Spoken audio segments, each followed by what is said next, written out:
മനുഷ്യ ശരീരത്തിൽ സ്ഥിതി ചെയ്യുന്ന 7 ചക്രങ്ങളെക്കുറിച്ചും അതിൻ്റെ സവിശേഷതകളെപ്പറ്റിയും അടുത്തറിയുന്ന വീഡിയോ സീരീസിൻ്റെ 6ാം ഭാഗം ഇന്ന് ചർച്ച ചെയ്യുന്നു.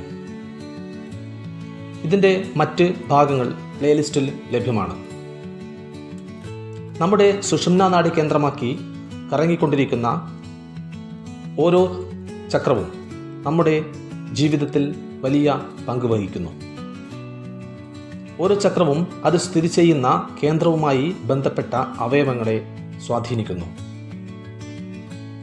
മനുഷ്യ ശരീരത്തിൻ്റെയും മനസ്സിൻ്റെയും താളാത്മകമായ ഒഴുക്കിന് ചക്ര ബാലൻസിംഗ് വളരെ അത്യാവശ്യം തന്നെ.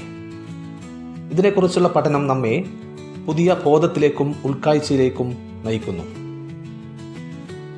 ഇന്നത്തെ എപ്പിസോഡ് നിങ്ങളുടെ ജീവിതത്തിന് വലിയ ഒരു ദിശാബോധം നൽകും. വീഡിയോ സ്കിപ്പ് ചെയ്യാതെ മുഴുവൻ കാണുക. ആജ്ഞാചക്രത്തെ 3rd ഐ ചക്ര അഥവാ 3ാം കണ്ണ് എന്നും വിശേഷിപ്പിക്കുന്നു. ഇതിൻ്റെ സ്ഥാനം ഇരുപുരികങ്ങൾക്കും മധ്യയാണ്. ഇതിൻ്റെ മൂലമന്ത്രം ഓം എന്നാകുന്നു. ഓം എന്നത് പ്രപഞ്ചത്തിൻ്റെ അടിസ്ഥാന ശബ്ദമാകുന്നു. മറ്റെല്ലാം ഇതിൻ്റെ പ്രതിഫലനങ്ങളാകുന്നു. 2 ദളമുള്ള താമരയാണ് ഇതിൻ്റെ പ്രതീകം. ഇതിൻ്റെ 2 ദളങ്ങൾ ഇട, പിംഗള എന്നീ നാഡികളെ സൂചിപ്പിക്കുന്നു. ഇതിൻ്റെ ഇടത്തെ ദളം ശിവനെയും വലത്തേത് ശക്തിയെയും പ്രതിനിധീകരിക്കുന്നു. ഇതിൻ്റെ നിറം ഇൻഡിഗോയാണ്. സുഷുമ്നാ നാഡിയെ ചുറ്റിപ്പിണഞ്ഞ് മുകളിലേക്കുയരുന്ന ഇട, പിംഗള നാഡികൾ ആജ്ഞാചക്രത്തിൽ സംഗമിക്കുന്നു.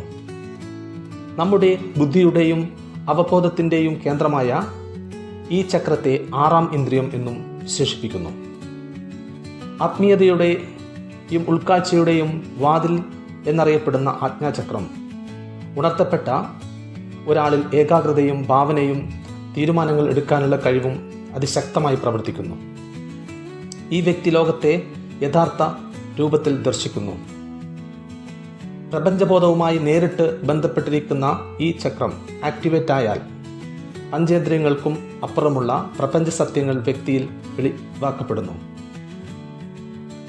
ഞാൻ ഈ നശ്വര ശരീരമല്ലെന്നും അവിനാശി ചൈതന്യബോധമാണെന്നും ഒരുവൻ കണ്ടെത്തുന്നു.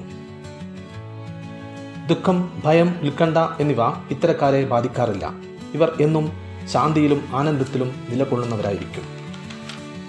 ആജ്ഞാചക്രം അസന്തുലിതമായ വ്യക്തികളിൽ ഉത്കണ്ഠ, തലവേദന, ഉറക്കക്കുറവ്, കാഴ്ച പ്രശ്നങ്ങൾ, തീരുമാനമെടുക്കാനുള്ള ശേഷിക്കുറവ്, കേൾവി പ്രശ്നങ്ങൾ എന്നിവ കാണാൻ കഴിയും.